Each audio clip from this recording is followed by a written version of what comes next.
বাপিদা কি ছাড়াচ্ছ? টেংরি? হ্যাঁ, টেংরি। বলছি টেংরি ছাড়াচ্ছ, একটু মাংস নিতে আসলাম, লাস্টে তো আর মাংস নেই। এখন দেখি তোমার দোকানে টেংরি পড়ে আছে। তা এই টেংরিতে কি কোনো উপকার আছে নাকি?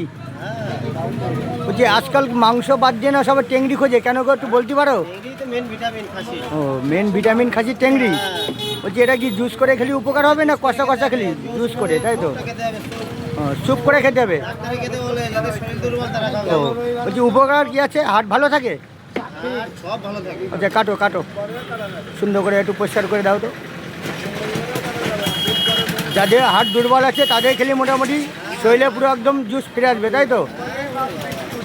আর দুর্বল থাকলে হার্ট অ্যাটাক। এই দেখো বন্ধুরা, বাপিদা কিন্তু এখন টেংরিটা ছাড়ালো। আর দেখো কত সুন্দর পরিষ্কার করে কিন্তু টেংরি ছাড়াচ্ছে। হ্যাঁ, কেউ কিছু যাতে বলতে পারবে না। দেখো একটা দেখো টেংরি, দেখো একদম মোটা মোটা টেংরি। কুচ হয়ে যাবে। এই নাও, এই যে একটা দাও, কাটো, হ্যাঁ একটা কাটো, একটা কাটো। দেখো দেখো, এই যে। ওই সেই জুস থাকে এর মধ্যে, তাই না? ভিটামিন সি, তাই তো? মধু মধু হ্যাঁ, মোটামুটি বাচ্চা বুড়ো সবাই খেতে পারে। সবাই খাবে। আর খেলেই কিন্তু সেই শরীরের দম ফিরে আসবে, তাই তো? হ্যাঁ, এই কাটিং করো, দেখো কাটিংটা দেখো বন্ধুরা, দেখো দেখেছো? দেখো বাপিদার কাটিংটা দেখো, দুর্দান্ত কাটিং। চলো, খেলেই একদম দিল খুশ, তাই তো?